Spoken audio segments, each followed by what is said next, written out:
আজকে আমরা শিখব 2 অঙ্কের কোনো সংখ্যার সঙ্গে 11 গুণ করলে সেটা কত সহজে নির্ণয় করা যায়। দেখো এখানে রয়েছে 43 ইন্টু 11।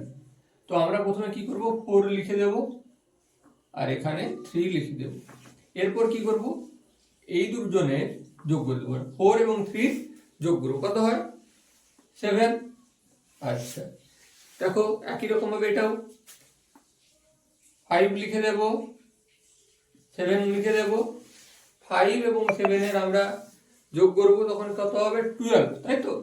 12 এ শুধু 2 লিখবো, আর যেটা 1 আমরা ওই করেছি না হাতে রাখতাম, ঠিক তেমনই সেই 1টাকে এর সাথে যোগ করে দেবো। তাহলে এটা কত হচ্ছে 6, 2, 7। তাহলে তোমরা নির্ণয় করো 87 এর সাথে 11 গুণ করলে কত হবে।